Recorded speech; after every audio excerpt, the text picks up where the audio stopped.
picture this. It is just after midnight on July 30th, 1945, somewhere in the middle of the Philippine Sea, thousands of miles from anywhere that could help you. The water is warm, dark, and utterly indifferent. 1,200 men have just been thrown into it, and within 12 minutes, the massive steel warship that was their entire world has vanished beneath the waves, taking hundreds of their shipmates down with it. There are no lifeboats for most of them. There is no distress call that anyone on land seems to have heard. And there is no one, absolutely no one, coming to look for them, because as far as the United States Navy is concerned, this ship is not even missing yet. For the next 4 days and 5 nights, the survivors of that sinking will face something almost beyond human comprehension. They will face thirst so severe it drives men to madness. They will face the blistering tropical sun with no shelter and no fresh water. They will face hallucinations so vivid that friends will turn on friends, believing the men beside them are enemies in disguise. And they will face the ocean itself turning against them, because circling beneath the survivors, drawn by blood and chaos and the low vibrations of hundreds of desperate, struggling bodies, are the sharks. By the time rescue finally comes, purely by accident, nearly 900 men who survived the initial sinking will have been reduced to just 316. This is, to this day, the single greatest loss of life from one ship in the history of the United States Navy, and it remains the deadliest shark attack event ever recorded. But here is what makes this story even more remarkable. This ship had just completed one of the most secretive and important missions of the entire Second World War, delivering the components that would become the atomic bomb dropped on Hiroshima, a mission so secret that most of the crew who died never even knew what they had been carrying. This is the story of the USS Indianapolis, and by the end of this video, you are going to understand not just how 3,500 years of naval history collided with one horrifying night in the Pacific, but also how the United States Navy, in the aftermath, chose to blame one man for a catastrophe that was very much not his fault alone, a decision that would haunt him for the rest of his life. Stay with me through this whole story because the ending of it, the part almost nobody talks about, is in some ways just as devastating as the sinking itself. To understand how something this catastrophic could happen, we have to go back further to understand exactly what the USS Indianapolis was, what she had already survived, and the strange, secretive mission that placed her on a collision course with disaster. The Indianapolis was a Portland-class heavy cruiser commissioned into the United States Navy in November of 1932. She was a formidable vessel for her time, stretching just over 600 feet in length, bristling with 8-inch guns, and capable of holding her own as one of the more prestigious cruisers in the fleet. In the years leading up to the war, she even served as something of a ceremonial vessel, carrying President Franklin D. Roosevelt on a Good Neighbor cruise to South America in 1936. But when war came to the Pacific, the Indianapolis transformed from a ceremonial cruiser into one of the hardest working ships in the entire fleet. She became the flagship of Admiral Raymond Spruance, one of the most respected naval commanders of the war, and in that role she participated in an extraordinary number of major campaigns, including the assaults on the Gilbert Islands, the Marshall Islands, the Mariana Islands, Iwo Jima, and Okinawa. She was, by 1945, a veteran of some of the fiercest fighting the Pacific War had to offer, and her crew had grown into a tight-knit, battle-hardened team who had faced enemy fire together more times than most sailors in the entire Navy. On March 31, 1945, during the build-up to the invasion of Okinawa, the Indianapolis was struck by a kamikaze aircraft. The attack tore through the ship, killing 9 crew members and causing significant damage to her hull and internal systems. It was a brutal reminder of just how desperate and dangerous the war in the Pacific had become, as Japan increasingly turned to suicide attacks in a last-ditch effort to inflict maximum damage on the advancing American fleet. The Indianapolis, though badly damaged, survived the attack and limped her way back across the Pacific to Mare Island Naval Shipyard near San Francisco for extensive repairs. It was during this repair period, in the summer of 1945, that the ship would be assigned a mission that would forever tie her name to one of the most consequential events not just of the Second World War, but of all human history. At this point in the war, the United States had been secretly developing an entirely new kind of weapon under a top-secret program known as the Manhattan Project. After years of research, testing, and an almost unimaginable expenditure of resources and scientific effort, the first operational atomic bomb was ready to be deployed. But before it could be used, its core components needed to be transported from the mainland United States to the Pacific island of Tinian, where American forces had constructed a massive airbase capable of launching the long-range bombers that would carry out the mission. The task of transporting these components fell, almost by circumstance, to the USS Indianapolis, freshly repaired and available for immediate deployment. On July 16, 1945, just hours after the world's first successful atomic bomb test took place in the New Mexico desert, the Indianapolis departed San Francisco carrying an extraordinarily precious and dangerous cargo. Aboard her were 2 crates.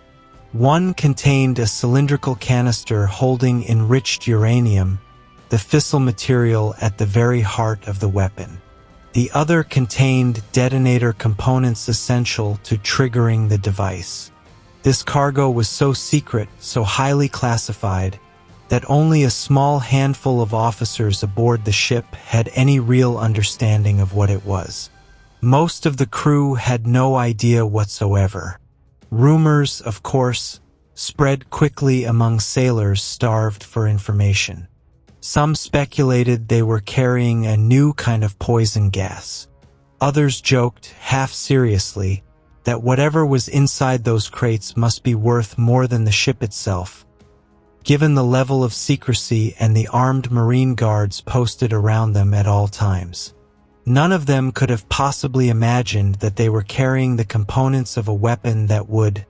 within weeks,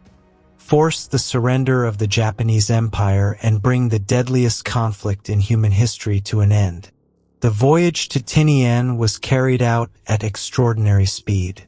The Indianapolis covered the distance from San Francisco to Pearl Harbor,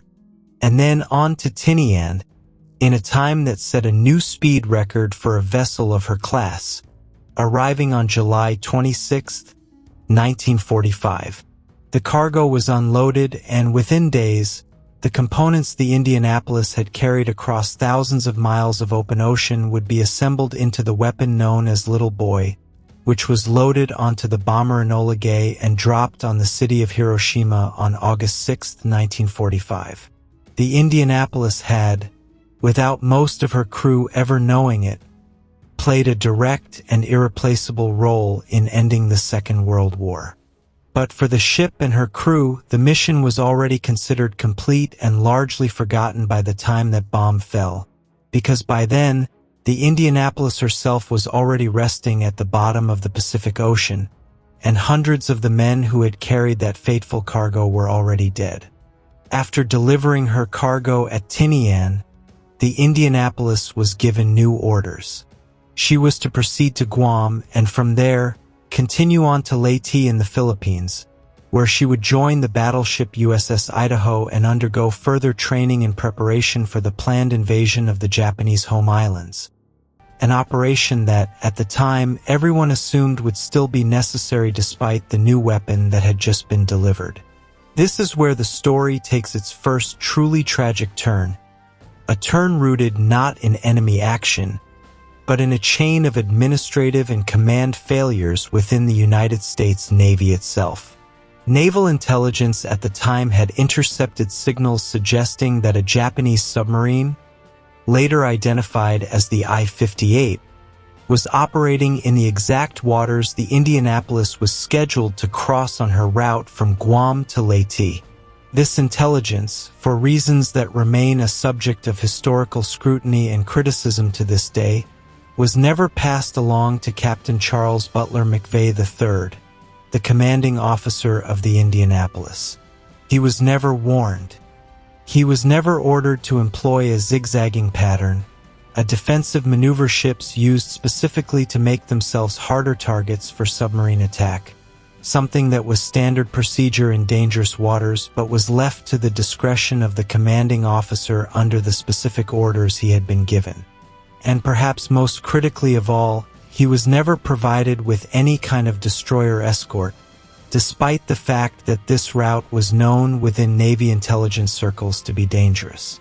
Captain McVeigh, following the orders he had actually been given, proceeded on his assigned course, sailing essentially blind into a danger that others within his own chain of command already knew existed, but had simply failed to communicate to him. This failure would come back to haunt not just the ship and her crew, but Captain McVeigh personally, in ways that would follow him for the rest of his life. The Indianapolis departed Guam on the morning of July 28, 1945, sailing unescorted across the vast open expanse of the Philippine Sea. For 2 days, the voyage proceeded without incident. The crew, many of them exhausted from months of continuous combat operations and desperate for the relative safety of Leyte, went about their normal shipboard routines, unaware that a Japanese submarine was already tracking a vessel in these very waters. Just after midnight, in the earliest hours of July 30th, 1945, everything changed in an instant. The Japanese submarine I-58, commanded by Lieutenant Commander Makitsura Hashimoto, had been patrolling the area for days, searching for American vessels to target. Through his periscope, in the pale light of the moon, Hashimoto spotted the silhouette of a large ship moving across the horizon. He could not immediately identify the exact type of vessel, but he recognized it as a significant target, and he gave the order to prepare for an attack. The submarine maneuvered into position, and at approximately 14 minutes past midnight, fired a spread of 6 torpedoes toward the unsuspecting cruiser. Aboard the Indianapolis, most of the crew were asleep or engaged in routine night watch duties, completely unaware of the danger closing in beneath the surface of the water around them. At 12 minutes past midnight, 2 of the torpedoes found their mark, striking the starboard side of the ship in devastating succession. The first torpedo tore through the bow section of the vessel, instantly killing dozens of sailors who were sleeping in the forward berthing compartments, a section of the ship that bore the full brunt of the explosion. The second torpedo struck moments later, detonating near a fuel tank and, catastrophically, close to a powder magazine. The resulting explosion was so massive that it is remembered by survivors as feeling less like being hit by a torpedo and more like the entire front of the ship simply erupting, tearing metal and men apart in an instant. The explosion ignited a massive fireball that lit up the night sky, followed almost immediately by a wall of black smoke and the acrid smell of burning fuel and scorched metal filling the air across the ship. Within moments, the Indianapolis began listing severely to starboard, taking on water at a catastrophic rate through the massive breach in her hull. Communications throughout the ship were knocked out almost instantly by the force of the explosions, meaning that critical information, including the order to abandon ship, was unable to reach many parts of the vessel. Captain McVeigh, thrown violently from his bunk by the force of the blast, rushed immediately to the bridge, still in his sleeping clothes, to try to assess the extent of the damage and determine what could be done to save his ship. What he found, within just a few short minutes, was a vessel that was already beyond saving.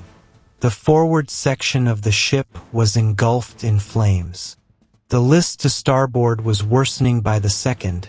making it increasingly difficult for men to even stand upright on the decks,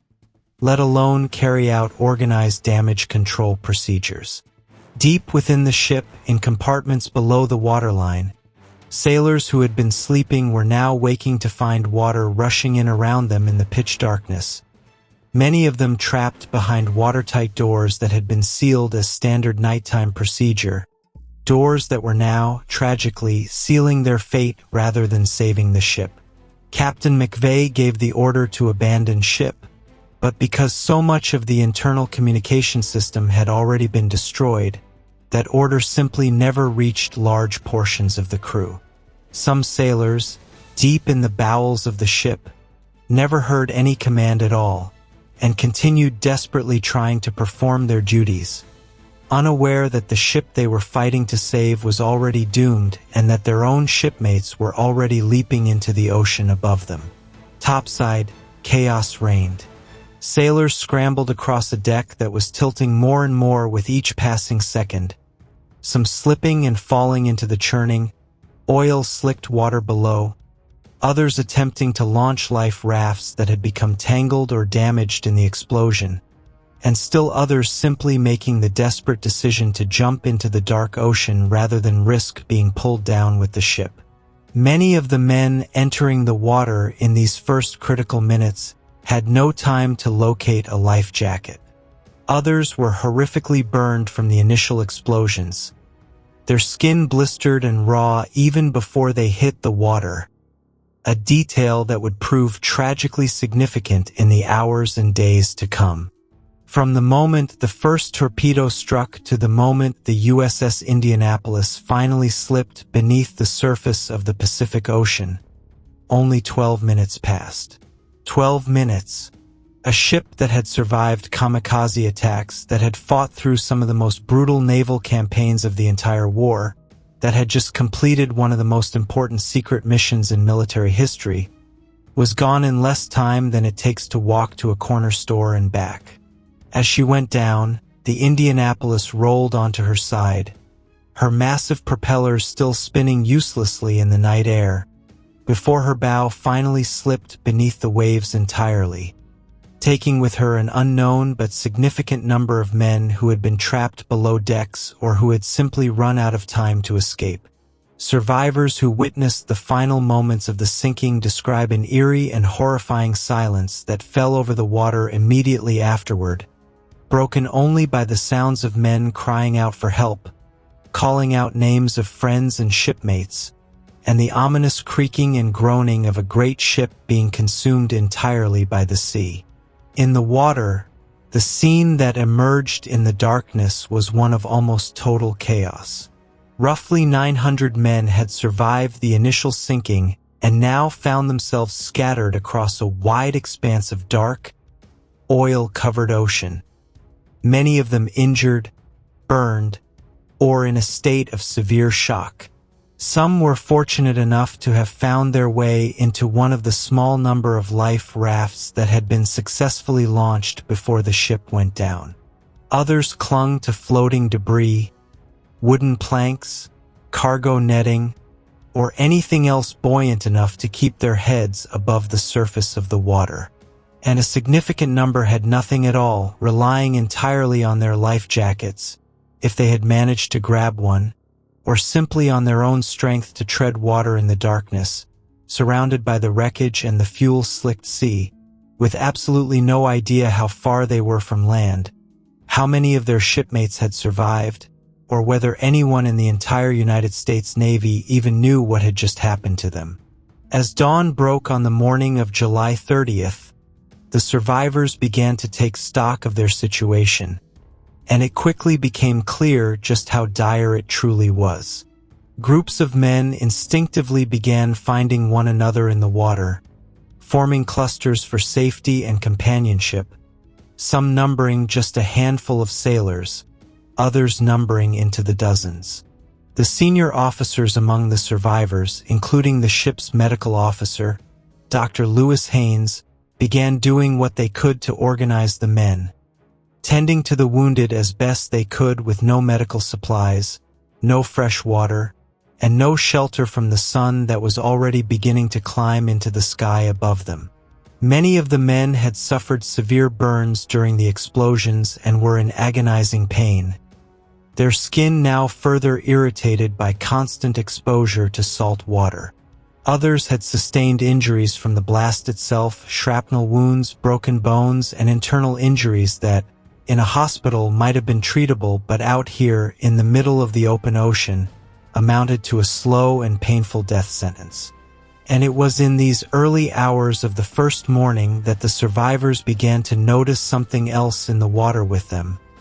something that would come to define the true horror of the days that followed. The waters of this particular region of the Pacific Ocean are home to significant populations of oceanic white-tip sharks, a species that marine biologists have long identified as one of the most opportunistic and dangerous predators found in open water, far from any coastline or reef system. Unlike many shark species that tend to stay closer to shallow coastal waters, the oceanic whitetip thrives specifically in the deep, open ocean, and it has evolved to be remarkably attuned to exactly the kind of disturbance that a sinking ship and hundreds of struggling, bleeding survivors would create. Sharks possess an extraordinary sensory ability to detect blood, movement, and even the low-frequency vibrations produced by an animal in distress from remarkably long distances. The sinking of the Indianapolis, with its explosions, its burning fuel, its wounded and bleeding sailors, and its sheer scale, created what marine biologists have since described as close to the perfect set of conditions to draw in a massive and sustained shark-feeding event, on a scale that has rarely, if ever, been documented before or since in recorded history. By the middle of that first full day in the water, survivors began to report seeing fins cutting through the surface around them, circling their scattered groups.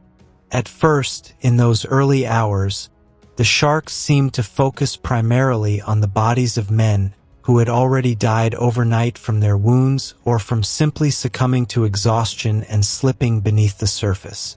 Survivors have described, in accounts given many years later, the horror of watching the lifeless body of a friend or shipmate suddenly disappear beneath the water in a violent thrash, the surface briefly churning before going eerily calm again, often with a telltale reddish tint spreading across the water where the body had just been. For many of the men, this was their first true realization of just how serious and immediate the danger around them truly was. But it was what happened over the following days that would come to define the Indianapolis disaster as one of the most horrifying survival stories in military history. As the first day stretched into the first night, and as exhaustion, thirst, and the relentless tropical sun continued to take their toll on the survivors, the sharks grew progressively bolder. What had started as scavenging on the bodies of the deceased began to shift into direct, active attacks on men who were still very much alive. Survivors have recounted, in vivid and often traumatic detail, the experience of being in a tight group of shipmates, trying to stay calm, trying to conserve energy,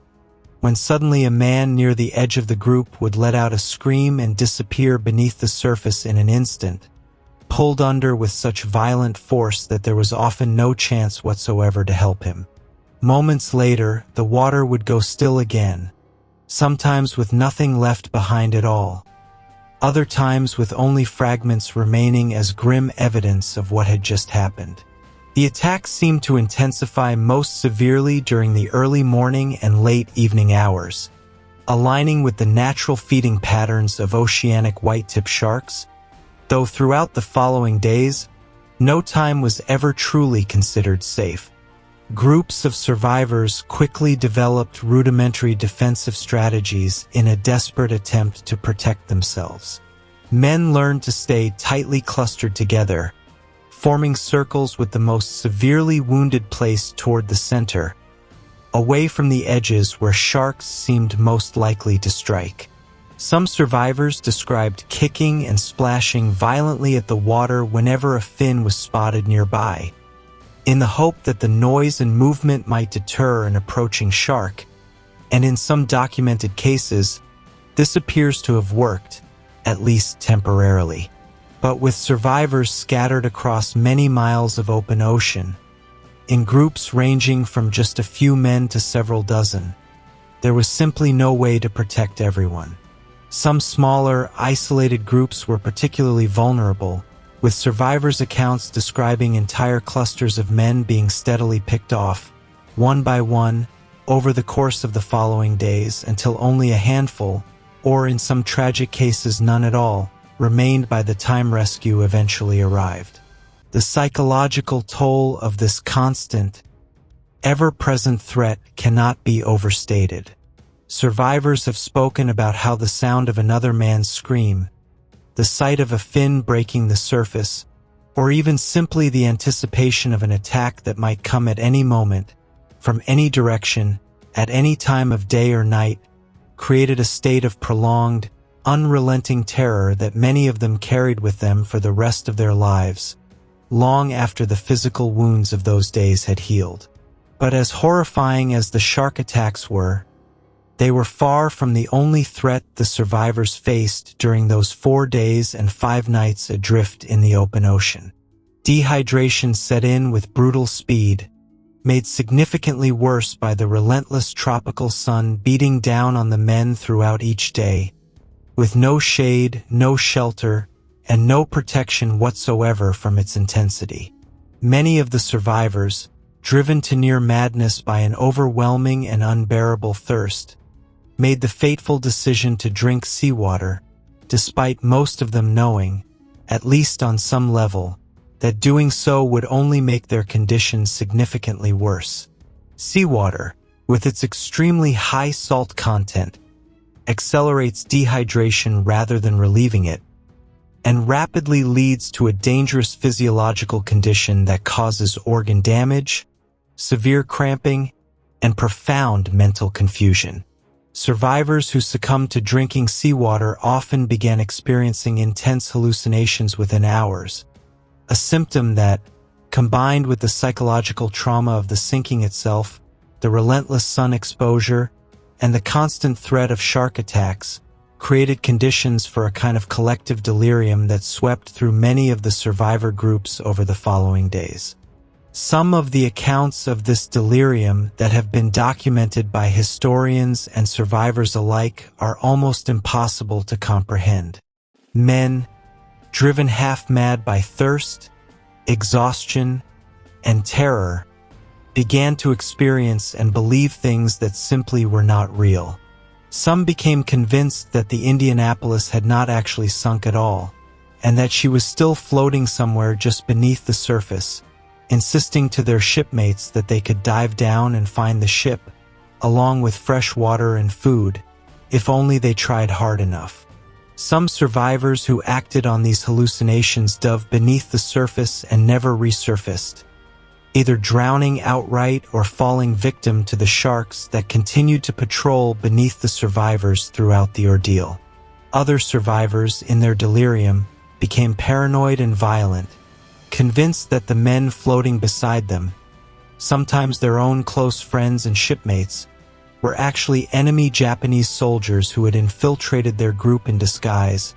and fights broke out in the water between men who, just days earlier, had served side by side in complete trust and unity. Dr. Haynes and other surviving officers did everything within their limited power to try to calm these outbreaks, to keep the men organized and rational, but with no medical supplies, no fresh water, and their own bodies steadily weakening under the same brutal conditions,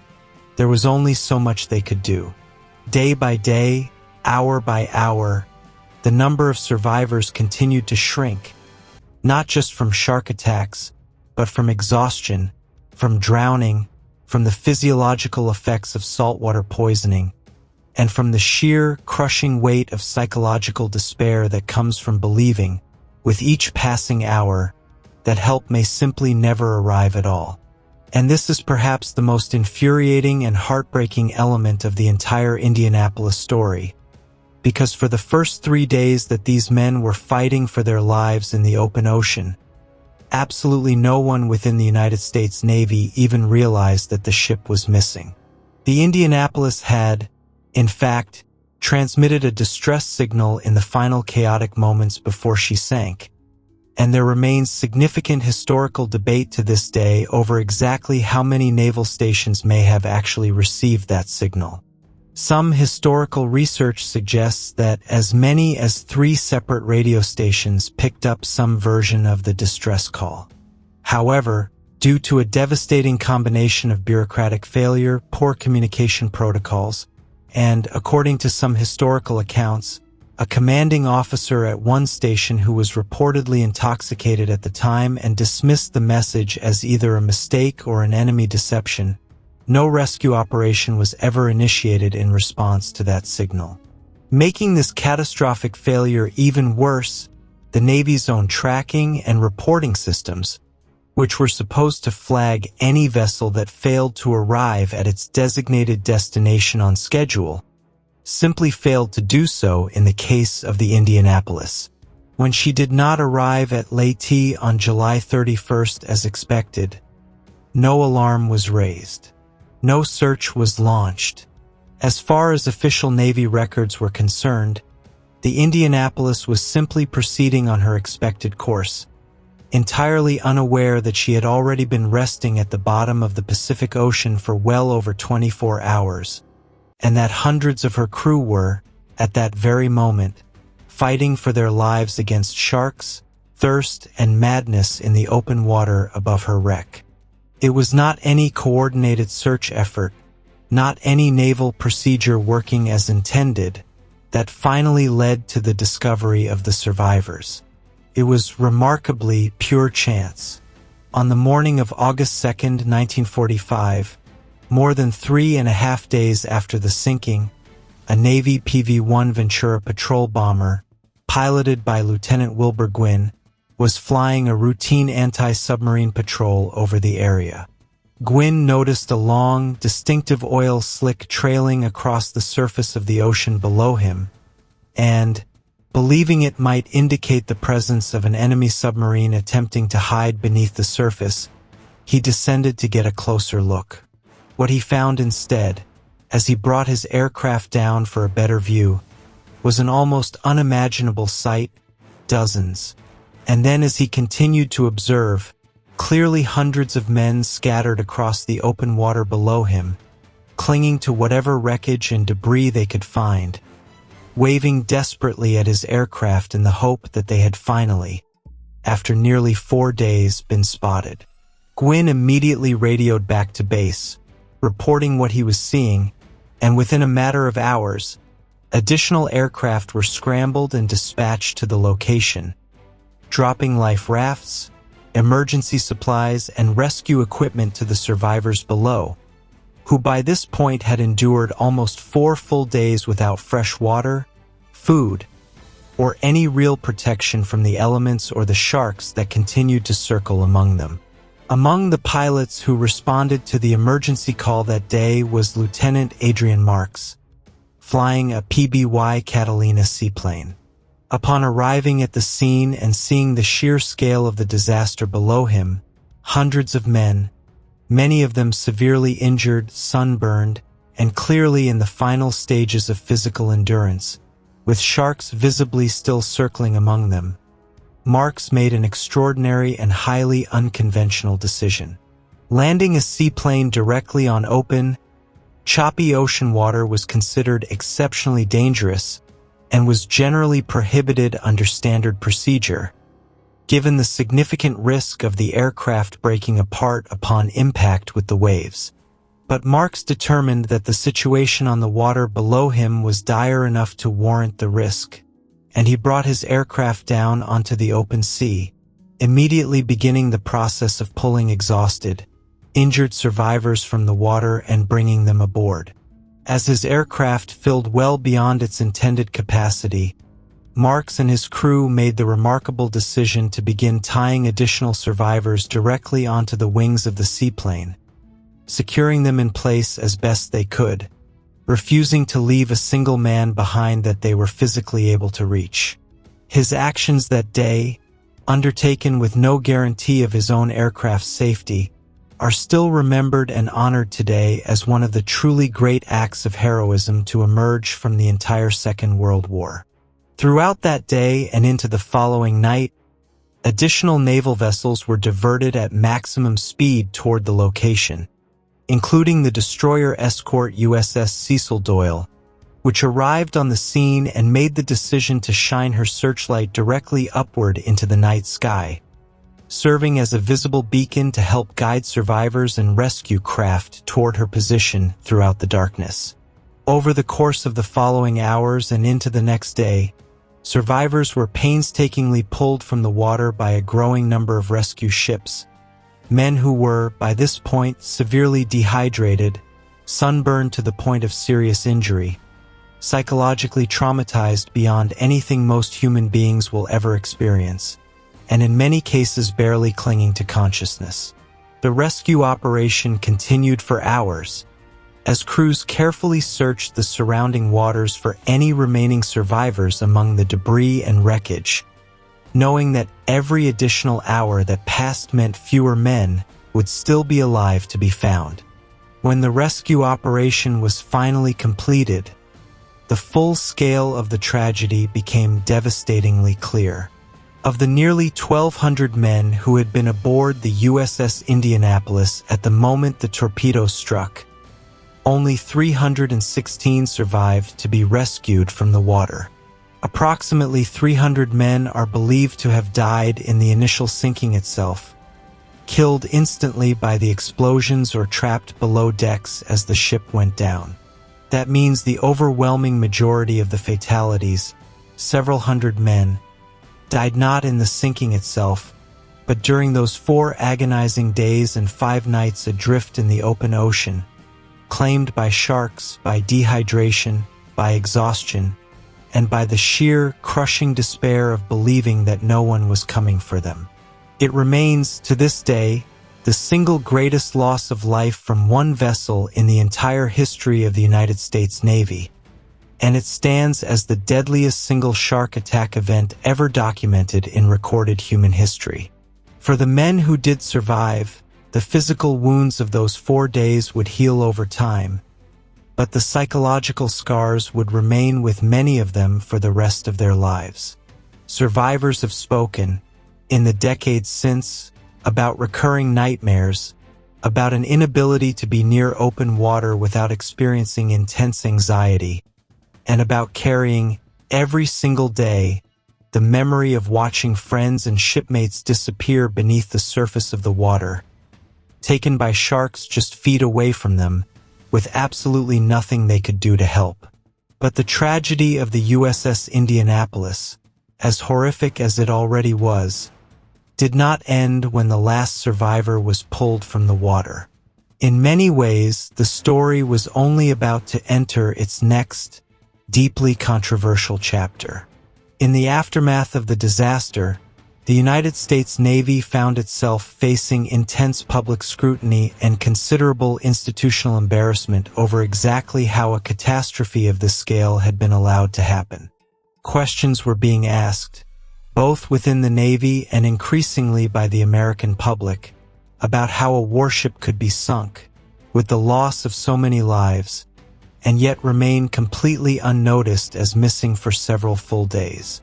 Rather than conducting a full and transparent investigation into the numerous systemic failures that had contributed to the disaster, including the failure to pass along submarine intelligence, the failure to provide an escort, and the failure of the tracking system that should have flagged the ship as overdue, the Navy instead moved to court-martial the one man who had, in the eyes of many, already suffered enough, Captain Charles Butler McVeigh III, the commanding officer of the Indianapolis, who had himself survived the sinking along with the surviving members of his crew. In November of 1945, McVeigh was formally court-martialed, and in a decision that many naval officers, historians, and even members of the public found deeply troubling both at the time and in the decades that followed, he was convicted on a charge of hazarding his ship by failing to order a zigzag maneuver as a defensive measure against potential submarine attack. This conviction came despite the fact that McVeigh had never been informed of the specific submarine intelligence suggesting danger along his assigned route, and despite the fact that he had never been ordered to zigzag under the specific sailing instructions he had actually been given. In an almost unprecedented move during the trial, the Navy brought Makitsura Hashimoto, the very Japanese submarine commander who had fired the torpedoes that sank the Indianapolis, to the United States to testify. Hashimoto stated under oath that in his professional assessment as the commander who had actually carried out the attack, zigzagging would have made no meaningful difference whatsoever to his ability to successfully target and sink the ship that night. Despite this remarkable testimony, offered by the one person who could speak to the tactical reality of the attack with absolute authority, McVeigh was still found guilty. The years that followed McVeigh's court-martial were marked by a level of personal suffering that is difficult to fully comprehend. He continued to serve in the Navy for a time following the trial, eventually retiring at the rank of Rear Admiral, but the conviction followed him relentlessly for the rest of his life. He received a steady stream of hate mail, much of it from grieving family members of the sailors who had died aboard the Indianapolis, some of whom held him personally and directly responsible for the deaths of their sons, husbands, brothers, and friends, entirely unaware of or unwilling to accept the numerous institutional failures that had actually contributed to the disaster far beyond anything within McVeigh's own control. It is worth noting that a significant number of the survivors of the Indianapolis themselves did not blame their captain at all, and many of them spent years afterwards speaking out in his defense, insisting that the Navy itself, not McVeigh, bore the true responsibility for what had happened that night. But the weight of the official conviction, combined with the deeply personal grief expressed by so many families, took an immense and ultimately devastating toll on McVeigh over the following decades. In 1968, still carrying the burden of a tragedy for which he had been made the official scapegoat, Charles McVeigh took his own life at his home in Litchfield, Connecticut, bringing an end to a life that had never truly been allowed to move beyond that one horrific night in the Pacific more than 2 decades earlier. For years following McVeigh's death, surviving crew members of the Indianapolis continued to campaign tirelessly to clear their former captain's name, insisting that history needed to properly reflect where the true responsibility for the disaster actually lay. Their efforts gained significant renewed momentum in the late 1990s, when a middle school student from Florida named Hunter Scott undertook an extensive research project on the Indianapolis disaster for a school history assignment. Scott's research, which involved extensive interviews with numerous surviving crew members and a deep dive into the historical record surrounding the sinking and subsequent court-martial, drew significant national attention and helped reignite public and political interest in re-examining McVeigh's conviction after more than 50 years. This renewed attention, combined with the decades-long advocacy of the surviving crew members themselves, ultimately led to real, tangible action. In October of the year 2000, the United States Congress passed a resolution formally stating that Captain McVeigh's naval record should reflect that he was exonerated for the loss of the USS Indianapolis, a powerful, if painfully overdue, acknowledgement that the true responsibility for the disaster extended far beyond any failure on his part alone. In July of 2001, the Secretary of the Navy formally amended McVeigh's official record to reflect this exoneration. It was, without question, a moment of profound and meaningful justice for the surviving crew members who had fought for over 50 years to clear their captain's name, and for McVeigh's family, who had lived for decades under the shadow of a conviction that history itself had ultimately judged to be unjust. But it remained, tragically, a form of justice that came far too late for Charles McVeigh himself to ever witness or experience. For more than 7 decades following the sinking, the exact final resting place of the USS Indianapolis remained unknown, a mystery lying somewhere within the vast and largely unexplored depths of the Philippine Sea. That changed in August of 2017, when a research expedition funded by Microsoft co-founder Paul Allen, aboard the research vessel Petrel, successfully located the wreck of the Indianapolis resting more than 5,000 meters, over 18,000 feet, beneath the surface of the Pacific Ocean. The discovery brought a profound and long-awaited sense of closure to a story that had remained shrouded in mystery for generations, allowing historians, naval researchers, and the families of those who had served and died aboard her to finally know, with certainty, where this legendary vessel had come to rest.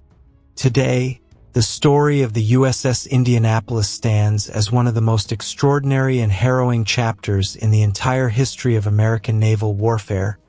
a story that manages to combine an almost unbelievable act of historical significance, delivering the very components that helped bring the deadliest war in human history to its end, with one of the most horrific survival ordeals ever recorded, and one of the most controversial and ultimately unjust institutional failures in the history of the United States military. It is a story that reminds us of the almost unimaginable extremes of human suffering that men can be forced to endure, for days and 5 nights adrift in shark-infested waters, fighting thirst, madness, and terror with nothing but sheer will to survive. And it is equally a story that reminds us of the devastating human cost that institutional failure and misplaced blame can inflict, not just in the moment of crisis itself, but for decades afterward, on the lives of those left to carry the weight of decisions that were never truly theirs to bear. The USS Indianapolis National Memorial, dedicated in Indianapolis, Indiana in 1995, stands today as a permanent tribute to the men who served aboard her, engraved with the names of every single crew member who was lost, a lasting reminder that their sacrifice and their suffering should never be forgotten. The men of the USS Indianapolis endured something that very few human beings in history have ever been forced to face, and their story deserves to be remembered not simply as a tale of horror, but as a profound testament to human endurance and resilience against odds that, by any reasonable measure, should have been utterly impossible to survive. So here is a question I would genuinely love for you to sit with and to share your thoughts on down in the comments below. Given everything you now know about the intelligence failures, the lack of an escort, and the missed distress signals, do you believe Captain Charles McVeigh should have ever been court-martialed in the first place? Or do you believe that responsibility ultimately rested with the United States Navy as an institution, far more than it ever rested with him?